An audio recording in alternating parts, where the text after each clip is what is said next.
The decision has been made. CJ Gardner-Johnson no longer a Philadelphia Eagle, but I am here to tell you why the way this went down was an awful, awful mistake.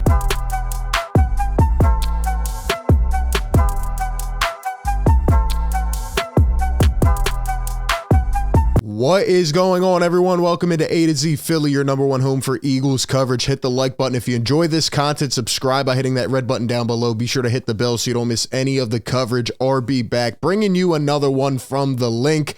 And man, oh man, late last night, the news breaks. CJ Gardner-Johnson is signing a one-year deal elsewhere. He is not going to be a Philadelphia Eagle this upcoming season. And honestly, I think the part of CJ Gardner-Johnson, the representation, made a colossal mistake. We're going to break down all the details, and I'll tell you why I believe that. But before we get right into it, shout out to the sponsor of today's video, BetMGM.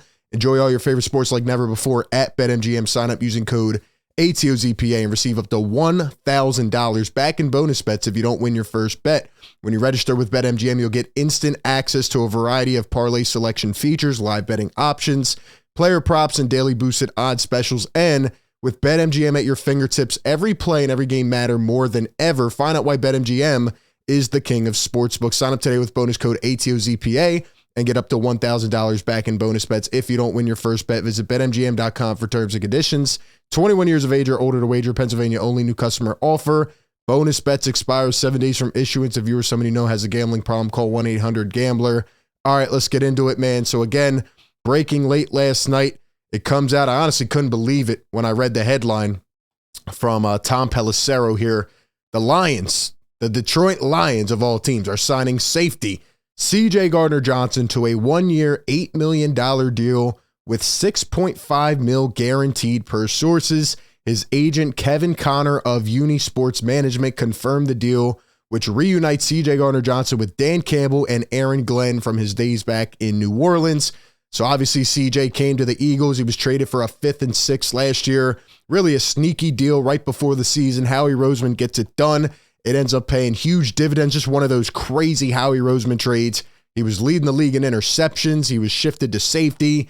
And then he obviously got hurt, but he came back, had a pretty good rest of the season, had a huge hit in the Super Bowl, and it sucks. My first reaction is just, damn, this sucks, seeing CJ Gardner-Johnson go. But once I saw the headline, how much he made on this deal and the length, I'm like, what?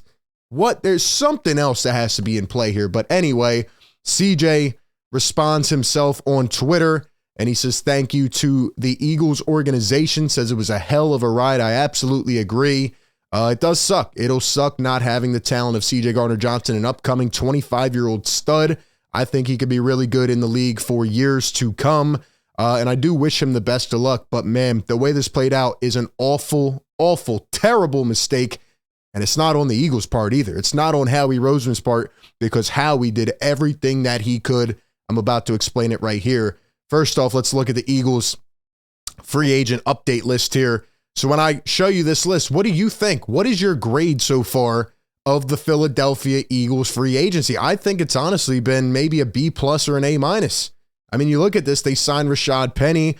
They got Greedy Williams they signed the other day from Cleveland as a depth corner. They got Marcus Mariota, a solid backup. By the way, we did call that here on the show. I said they should either sign Mariota, and if they're not going to, draft a guy late in the draft. But, hey, Mariota picks up the phone, and here he is. They keep Jason Kelsey, BG, Scott, Bradbury, Cox. They re-signed Slay.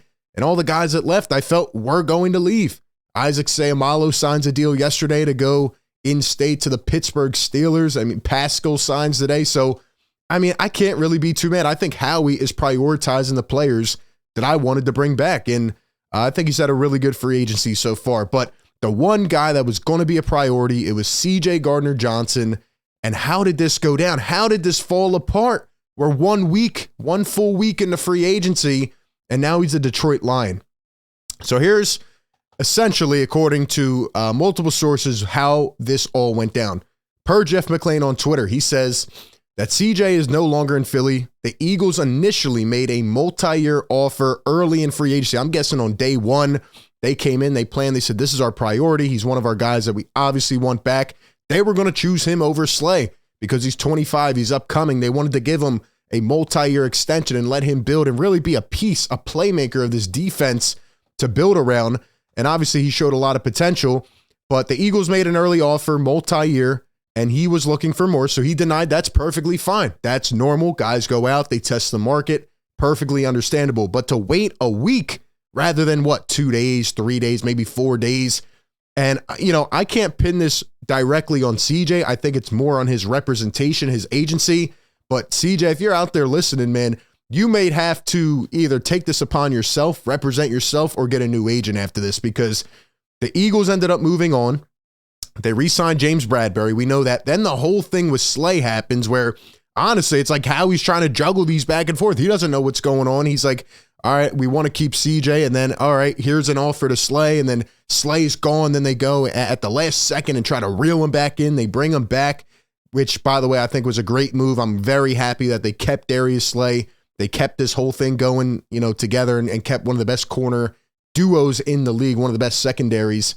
Obviously, Marcus Epps left, CJ left, so now you're leaving a big hole at safety that will have to be addressed, but I'm really happy to have the two corners back in play for the next couple years. But the whole time, the one thing I can blame CJ about is he's out there tweeting, he's being cryptic. There's just a lot of weird things going on behind the scenes. And again, this is all just reported info. But anyway, essentially, Jeff McClain here says that the representation group, the uni management, overvalued, right? And they thought CJ was going to get more. You see what Bates got. You look at some of the top position players at the position, the salaries they're getting upwards of 17, 18, 19 mil. And you might think, okay, CJ could get 14, 15, 16, 17. Apparently, there was not that much value in terms of CJ Gardner-Johnson. A lot of people were frustrated with Howie Roseman. He was not going to bite. He was not going to bite. He was trying to get the best value deal to also allow him to bring back other Eagles. And he overvalued, not realizing the market league viewed him as a risk. That's an interesting point because, what's the risk? Do they think it's a character thing or an injury thing because he got injured? What is it? I don't know. But essentially, CJ settles for a prove-it 1-year deal.